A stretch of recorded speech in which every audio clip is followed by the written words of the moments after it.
Hey everyone, on today's episode of the Security Swarm podcast, I've got Eric Siron on, and today is one of our monthly threat review episodes.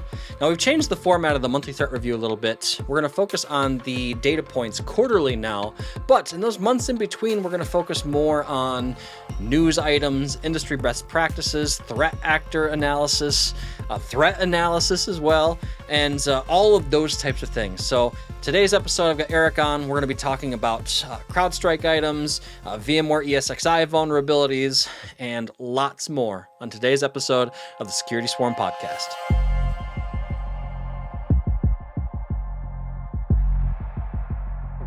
Hey everyone, welcome back for another episode of the Security Swarm podcast, the podcast that brings you the knowledge and insight straight from the security lab here at Hornet Security. As always, I'm your host, Andy Sirwich, and I've got a familiar face on the line. I've got Eric Siron. How's it going, Eric? Good. How you doing, Andy? Doing good. Hey, I swear, I just saw you last week, if I remember correctly. You did?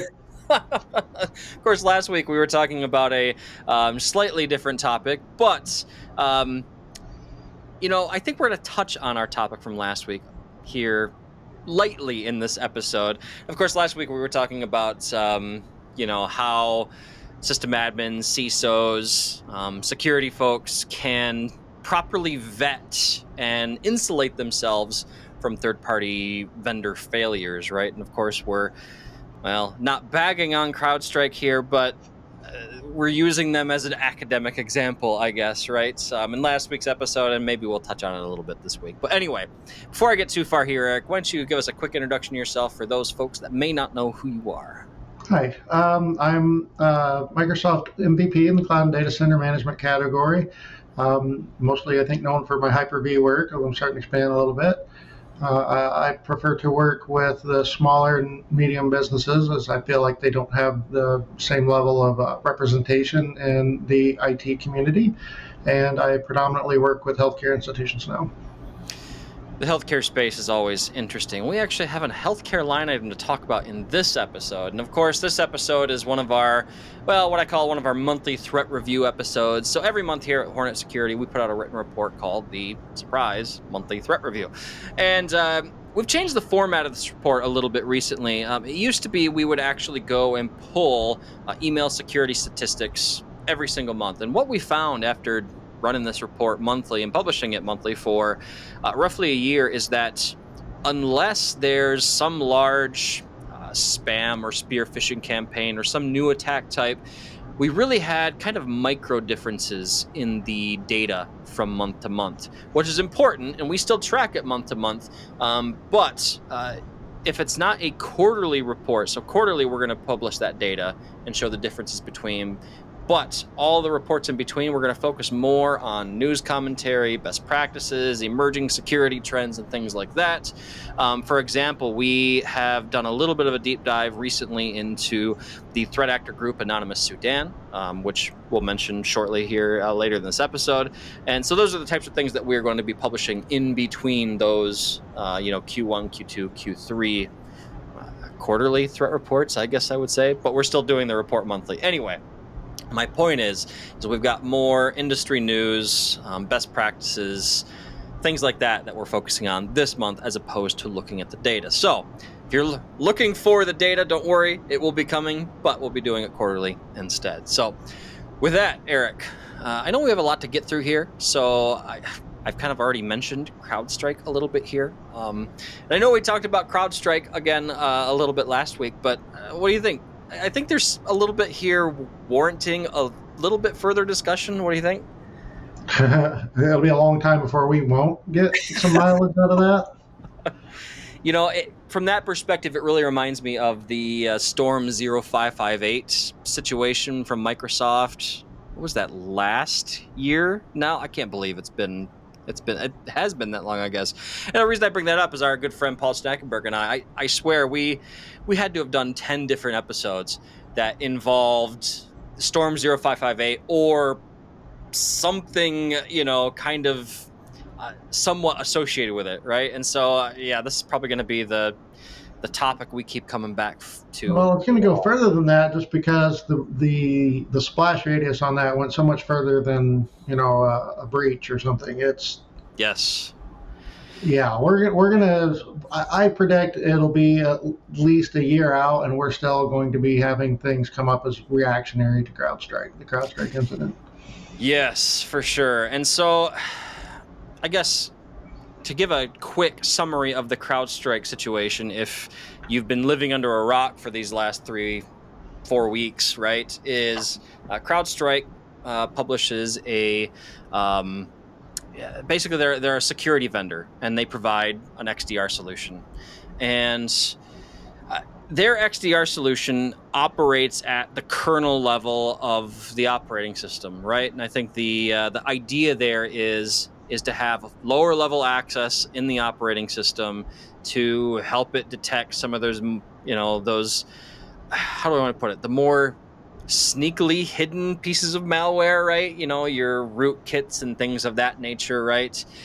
And in my opinion, that's both a good and a bad thing, right? And obviously, in this case, it was kind of a bad thing, right? So, what happened, again, in broad strokes here, if you want more information on CrowdStrike, Eric and I, last week's episode, we covered it in a lot more detail. But broad strokes here, CrowdStrike released an update to their XDR platform, and there's a lot of questions in the cybersecurity space whether this update was properly vetted or not. We've heard one thing, CrowdStrike saying one thing, other people are saying other things. We don't know exactly what happened. We can only go on CrowdStrike's word, right? But this update basically blue screens millions of machines. And the one thing that I've seen kind of pointed out in the industry, and you've probably seen this as well, Eric, is, well, this only, I think it was Microsoft that said this, it only impacted 1% of machines. So I think what do I say? I think the implication with that statement was like, well, it's only 1% of machines. How bad can it really be? To which I say, and I've seen other people say this, the 1% of machines that did impact were really important machines. But not only that, like we were talking about last week before they made that statement, was that you, your individual danger level is not the metric. It's how fast is this thing moving? Yeah. Yep. And that's what it was. CrowdStrike, the problem moved so fast, so quickly that, okay, great. And then you find out that how much of the world depends on only like 1% of its infrastructure. So the percentages of impact is not the metric that we work on. Right.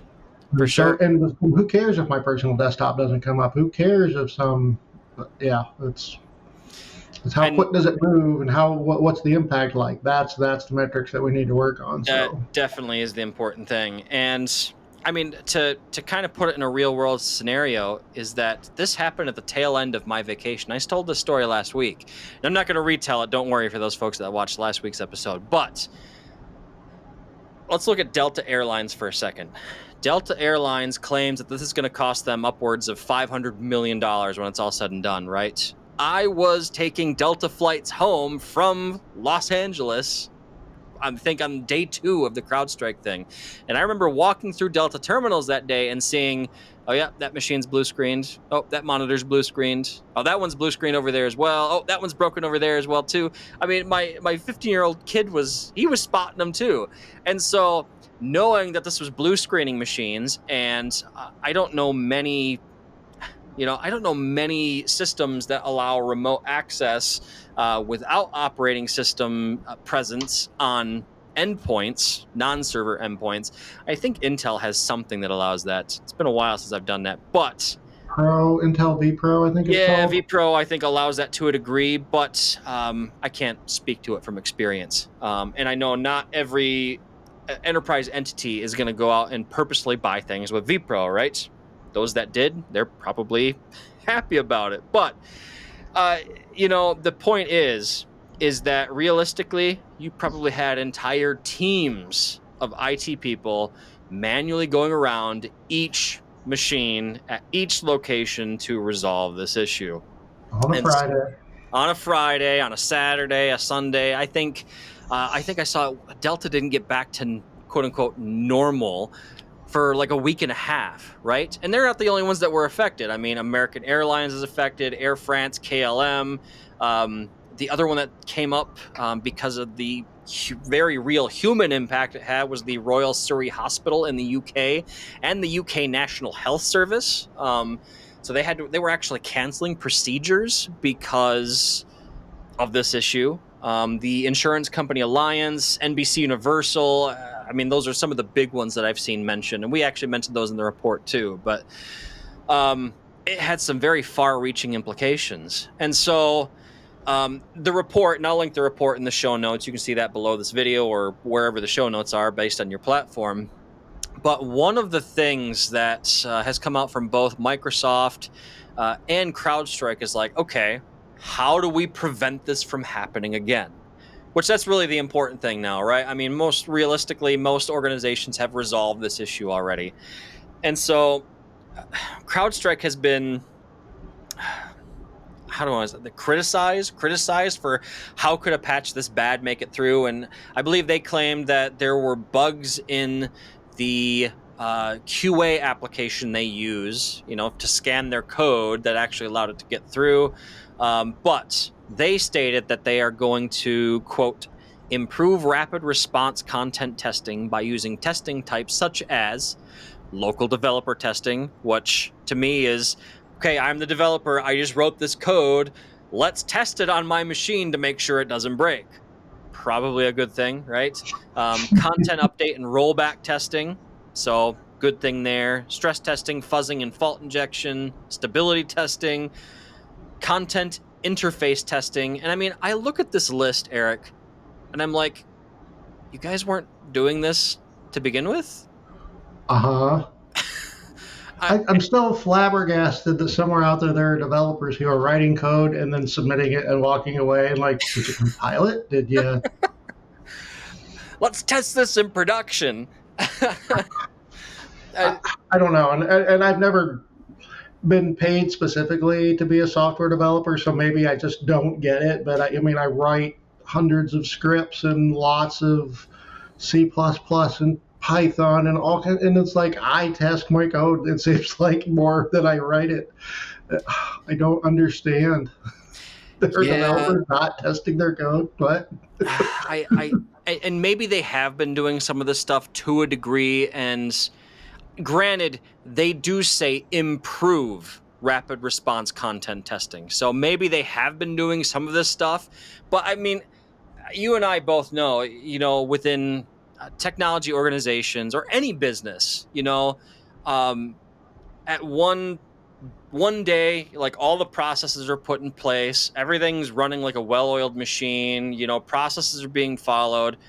5 years goes by, and that might not be the case anymore. Right. You've got key stakeholders, key knowledge holders that have left, processes have changed, things fall through the cracks. I mean, it happens. I don't like it, but I understand it, right? But you can only go so far with that because I feel like those changes don't come about because somebody left. They come about through cultural pressure. Yes, And true. I've seen a lot of speculation, and that's literally all we have is speculation. But in a lot of these companies, CrowdStrike would be no exception. It's get it out, get it out, get it out, get it out, get it out, beat the next guy, go, go, go, go, go. And that's what makes your processes get skipped is the culture is, sure, we have those requirements on paper, but if you actually stop to do that, there will be consequences, and maybe not. And that's where it always kind of gets fun is what are those consequences? Well, it could just be, things like we kind of look the other way when it's raise time. We give praise to people who don't tell us they're breaking the rules, but they break the rules to get things done and things like that.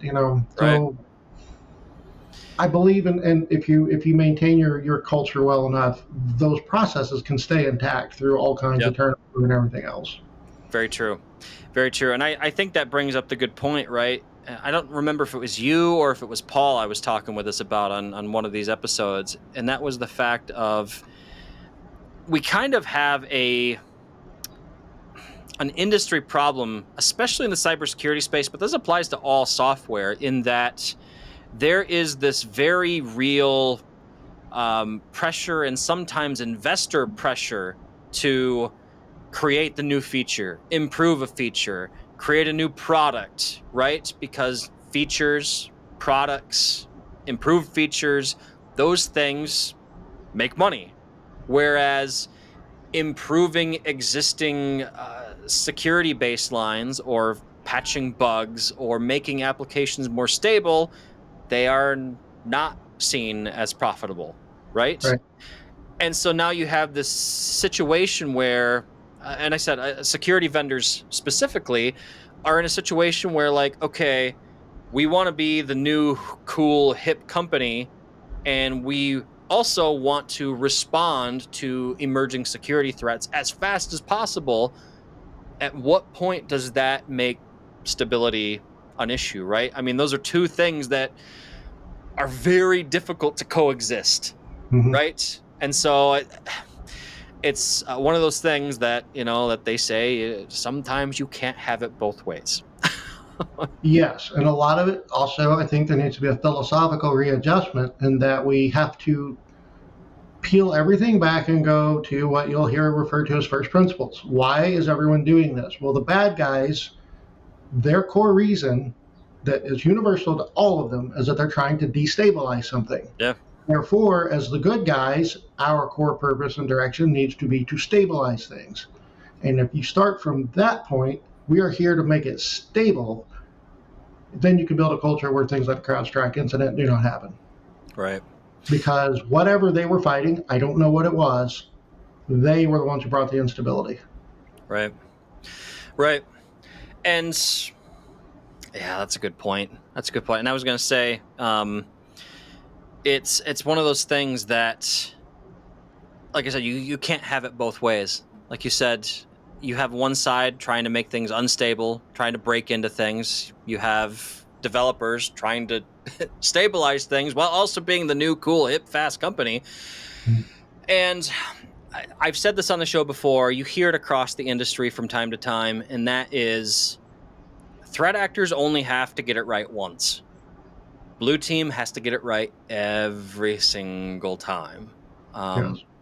But they So also have to play to their strengths. And one of them is, first of all, the bulk of bad guys are really just not very smart. And so us just doing our regular daily thing is going to keep 99.9% of them out. So we don't have to worry about that right, high of a percentage. There are a whole lot more competent blue teamers than there are competent, truly bad guys. You know what I mean? right, So we have to rest on that to some degree and say, you know what, we don't have time, but at the same time, we do have time to right. get this done correctly. Yeah, that's a good feedback, fair point. So before we move on to the next point, I mentioned what CrowdStrike says that they are going to try and improve. I want to mention what Microsoft has told the industry that they're going to do to improve the situation as well too. Because remember, Microsoft caught some of the blame here as well. A lot of people were like, "Well, hey, why are you allowing people, third-party vendors access to the kernel there?" And I've seen varying stories and varying reasons for this. The one that I've seen is Microsoft basically saying, "Well, we have to allow that because of EU regulations." I'm not familiar what regulations they're talking about, nor am I an expert in EU, software company regulations. Again, I can take them at their word on that, though. But they have said, and I've got this in the written report if you're interested, their proposed enhancements, Microsoft's proposed enhancements, are providing safe rollout guidance, best practices, and technologies to make it safer to perform updates to security products. So, improving their ecosystem to better allow security vendors to roll out updates, basically, right? Here's the important one: reducing the need for kernel drivers to access important security data. Yes, please. Providing enhanced isolation and anti-tampering capabilities with technologies like our recently announced VBS enclaves. I have to state a little bit of ignorance here. I'm not a huge VBS guy these days, so I'm not sure what their enclaves feature is. But if I had to guess, and listeners, you can, let me know, Andy at hornetsecurity.com if I'm wrong, but I have to imagine that's some sort of isolation technology, if I had to guess. So And then enabling zero trust approaches like high integrity attestation, which provides a method to determine the security state of the machine based on the health of Windows native security features. So we see the zero trust buzzword there. Uh, and I mean, some of it's word salad, some of it's marketing, but it's nice to see an acknowledgement from both of those vendors involved in this that we're going to have some improvements on the way, that hopefully this doesn't happen again, right? Anything to add, Eric, before we move on to our next point? I think we've talked the CrowdStrike thing to death for now.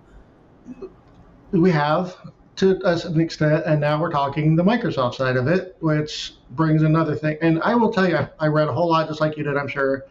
And the longer I read, the more I felt like a whole lot of the people who were commenting on what Microsoft did, didn't do, shouldn't do, kind of lack some understanding of how computers work. Right. And it didn't take long before the criticisms just got this is unrealistic. Sit down, design a kernel, and then explain to me how you would do the things that you're saying. No kernels do that, because at some point, the computer has to function. It can't spend all of its time doubting every instruction that comes into the, I'm hoping we're going to get a lot of marketing fluff, and the actual powers that be at Microsoft are like, we can't let reactionary attitudes drive how we control our kernel. Right. I like you were saying, I also do not know exactly what they're referencing in the EU antitrust. I do know that there has been some regulation targeted at Microsoft and the antitrust in the United States, where if Microsoft is using an interface, then they have to make sure that it's available to everyone else on the planet. Right. So there are going to be things like that. And I got to be honest with you, I don't want things to lock down too much because CrowdStrike screwed up. Yeah. You know what I mean? I don't, and the problem is, the stuff is so open-ended. Like, what exactly are we targeting here? What is the precise crime that we think that Microsoft committed? You can go in and tinker with a Linux kernel, and therefore Unix and everything else. And I mean, you can do some really insane things with the Unix kernel. You can just pull components out of it while it's running, and yeah, it's probably going to crash and burn, but that's what you really want to do. It's funny. Get out of your way. It's funny you mentioned that, because I was actually going to bring that up. The Linux kernel. I mean, when you said your comment about go make a kernel from the ground up, and then you can make those comments, right? I would suggest, if you haven't done it, go and actually try to configure your own custom Linux kernel. Because I know one of the first times I did it, well, I may or may not, I can neither confirm nor deny that I may have removed SATA support from the kernel. So, if the kernel's not able to read SATA devices, how does it find its, boot devices? So there's that. My point is, yeah, you can do some insane things when you have kernel access, right? Yes. And to your point, I understand CrowdStrike is like, this is where the magic happens. Yeah. If we're going to stop the villains, who certainly have no compunction about breaking into the kernel, shouldn't we also be there? And if this gets really reactionary and they're like, well, the bad guys break through, but the good guys have to stand outside the house and just lob grenades through the windows and hope they get them.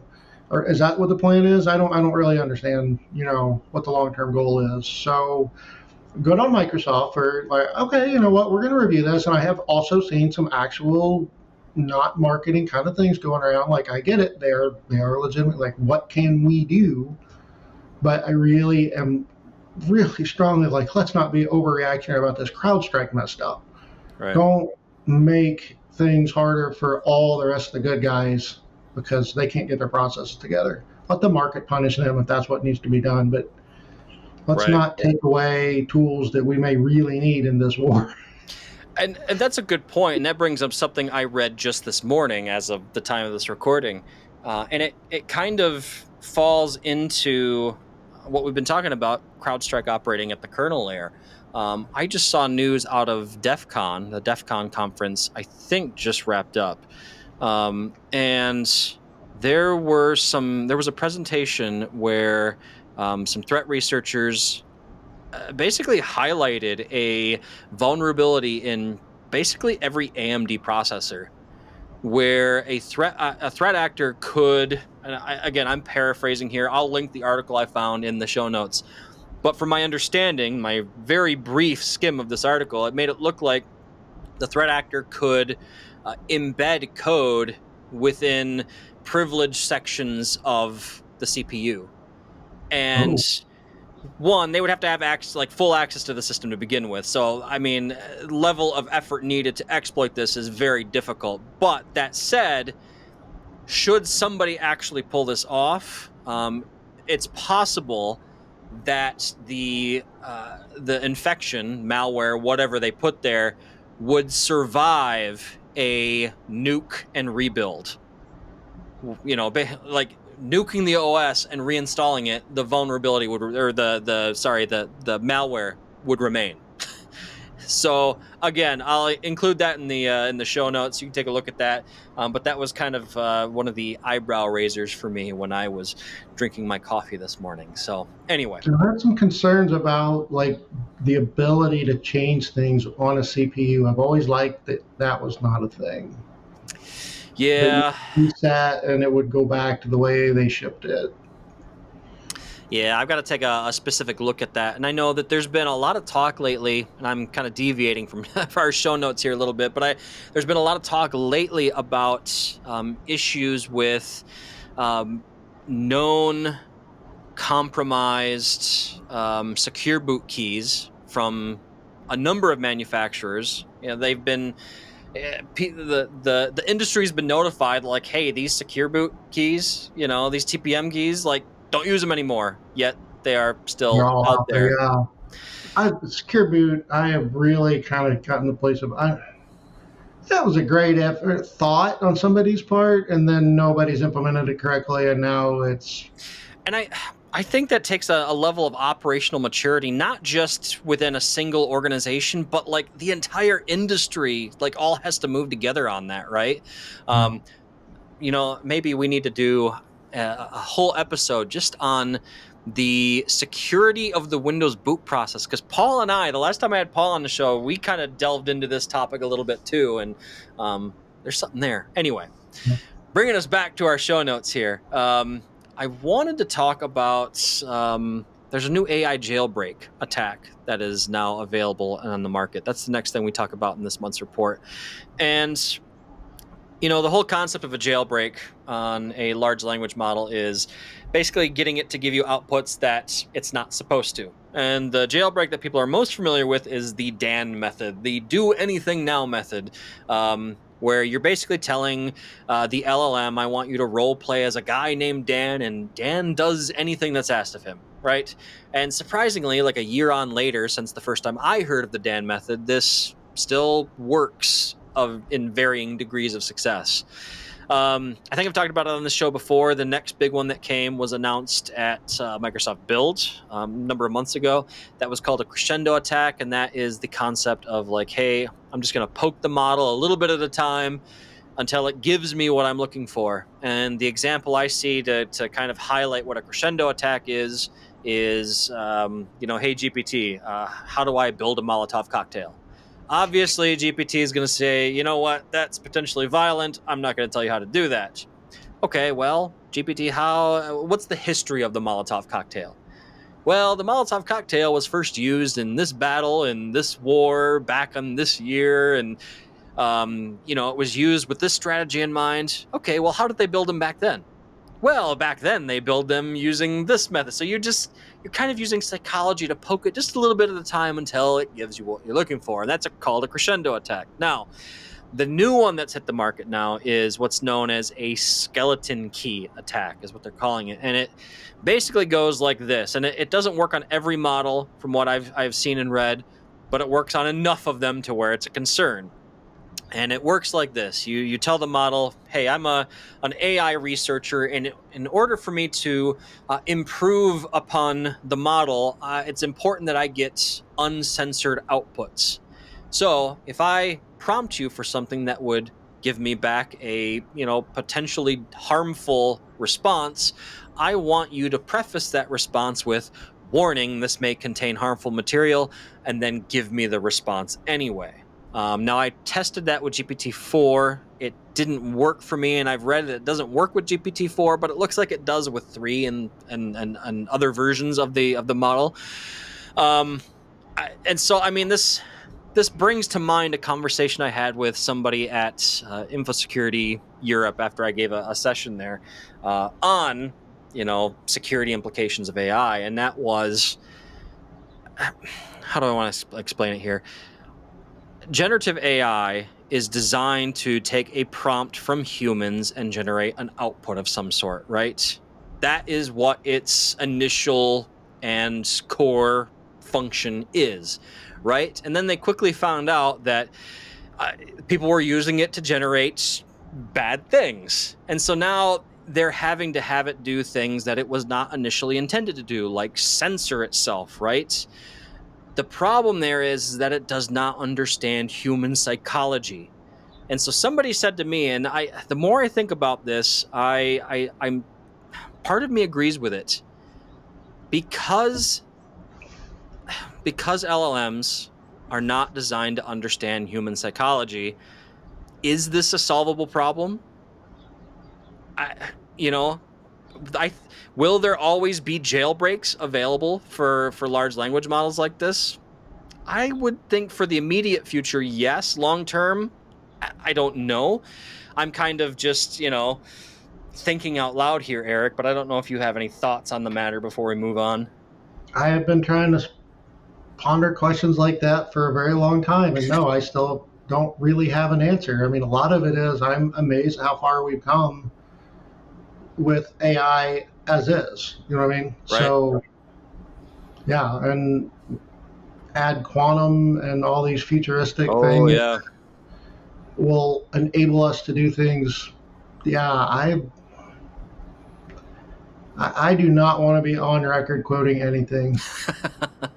I will say that I have done a couple of webinars on how threat actors can use generative AI, like legit non-dark web AI, to facilitate the entire attack chain, from OSINT to learning about tools to learning how to put the attack chain together to creating malicious material to creating the delivery mechanism. I mean, the whole shebang, right? Yeah.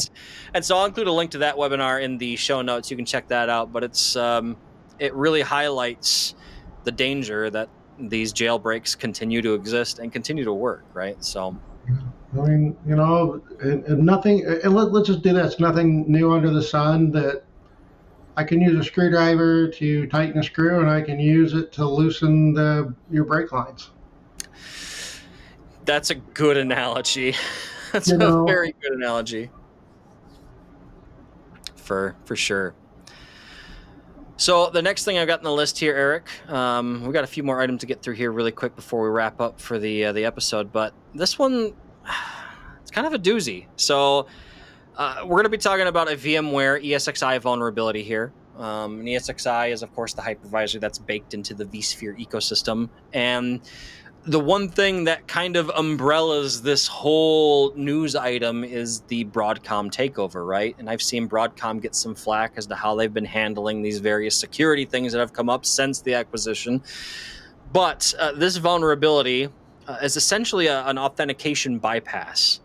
And I'll put the CVE in the show notes so you can check it out. But the authentication bypass works as this. So if if a given ESXi host has ever used Active Directory authentication, Active Directory, of course, is our identity mechanism we've been using on premises all these years, right? So if a ESXi host has ever used AD authentication and it was then disabled at a later date, a threat actor who already has access into a domain controller into that environment, so they're already having to have penetrated quite deeply into the infrastructure, they would be able to recreate an AD group that if I remember correctly, it's been a while since I've worked in a vSphere ecosystem. Maybe you can correct me on this, Eric, but I believe the ESXi admins group is created by default when you add vSphere into, you enable AD authentication for vSphere.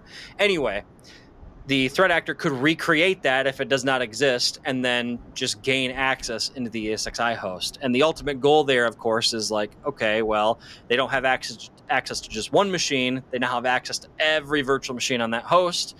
And there is ransomware that will encrypt the VMFS file system of the vSphere host, as opposed to just each individual server. So the blast radius for that ransomware attack is going to be, by and large, much larger than it was to begin with. Now, I would argue that if they have access to AD, they have access to every single server in the in the network already, right? They've got the keys to the kingdom. But I guess you're going to see faster ransomware infections this way, as if they had to do each server individually, and not to mention, like, if they've already reached AD. Now you're in an incident response situation where you're looking for, like, okay, what data did they exfiltrate? What PII was involved? I mean, like, it's already a full-blown incident at this point, not just ransomware recovery, right? But thankfully, there's already a fix for it. I've done a lot of talking here, Eric, but I want to give you a chance to get a word in here on this one. You're fine. I don't really know that I have a whole lot to add on that. That's like a huge chunk horrifying, and at some point I would like you to do an episode, because I want to know, as an anatomy of attacks like this, how many people are really going after the hypervisors when so much of the other stuff is easier to get to. Because we're talking about, oh, well, all right, so it's easier now that I can just encrypt all the VMware, from the host versus from the guest. Like, well, but these guys are not doing any but manually anyway. So yeah, what's the effective difference versus the mental exercise difference? That's a good idea. I think that would make a good episode. Definitely, if we have somebody from our incident response team on. I've got Umu Almdar on sometime. He's our head of security lab. I think Umu would be a fantastic resource for an episode like that. I think that could be a good one. It's a good idea, Eric. I will say like I said, in this case, it assumes that the attacker's already gained access to AD. I've seen people say online, like, well, it's really hard for them to get access to AD, and they thump their chest and say that'll never happen in most organizations. To which I always bring up an attack. I think it's been about a year and a half now. Eric, you ever heard of Bumblebee Loader? I think that's what it was called, Bumblebee Loader. Sounds familiar, but let's just say that I haven't. Yeah, so Bumblebee Loader, I'm questioning whether it's Bumblebee Loader or it's Bumblebee something. I'm pretty sure it's Bumblebee Loader, though. Anyway, basically what this... I'll have to pull the article we wrote a year and a half back and put that in the show notes. But the one thing I remember about this attack that I'm thinking of here is that, if I remember correctly, and folks who watch the show know my memory is not always the greatest, but if I remember correctly in this case, from the moment that malware ends up on a networked device within a given company, it's about, what was it?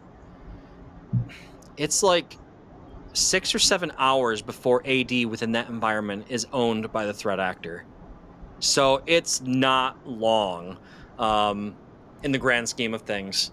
I'm gonna have to look that up, because I remember looking at that exploit and that toolkit and being like, whoa, like, this is, an on-prem sysadmin's nightmare right here.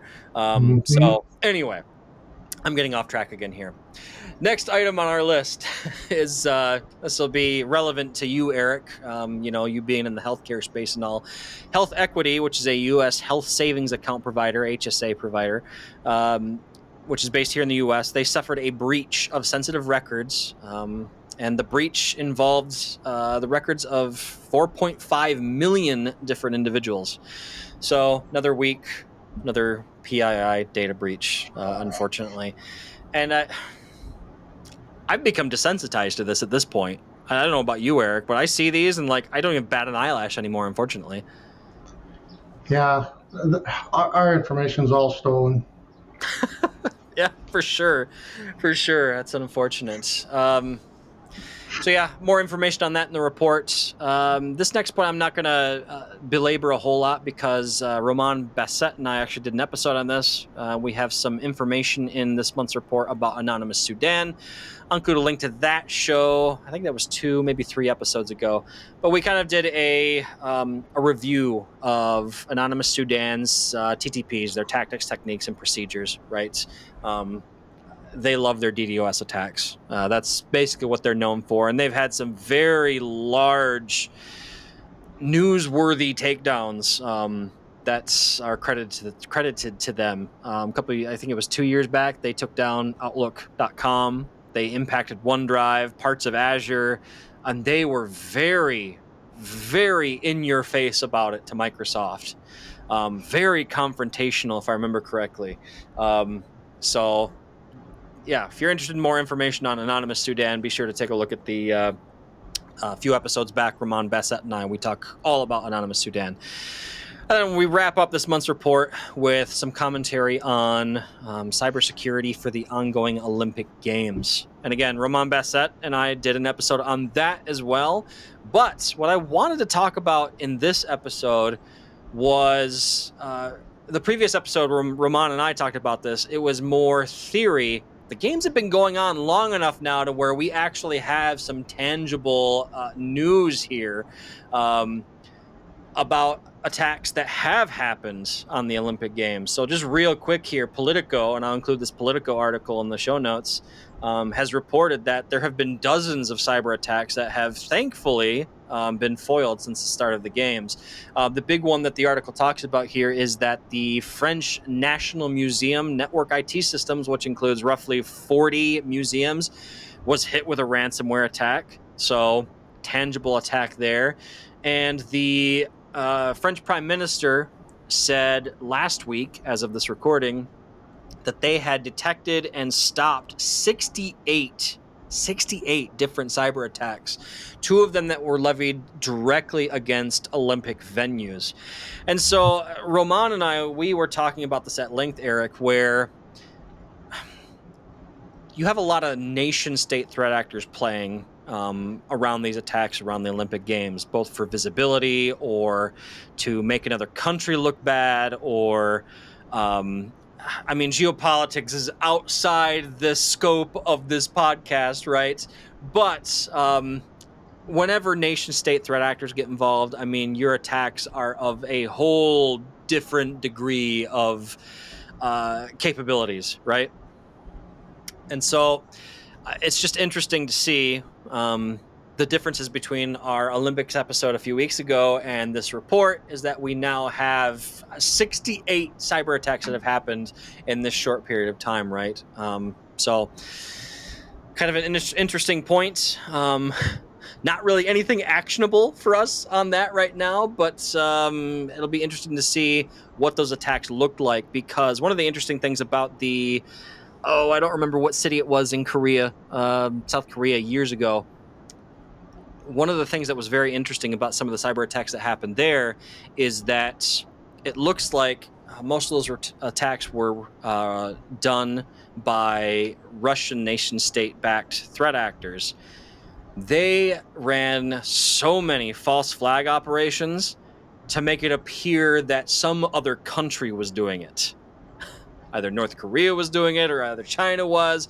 But when everything got right down to it, it looks like it was mostly Russian nation-state threat actors. So it'd be interesting to see if the MO here is quite similar. So yeah, again, I've been talking a lot here, Eric. Be sure to chime in if you have anything. You're fine.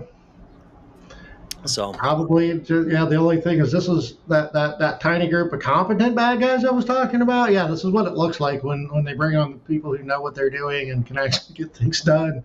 And even still, the blue teams are doing an okay job holding them back. So right. That's impressive. 68 cyber attacks that have been foiled, and the article states that was, maybe that's not 68 total. I'm just looking at bits and pieces of the article. I quote the article here. Last week, that 68 cyber attacks had been foiled over the first few days of the Olympics.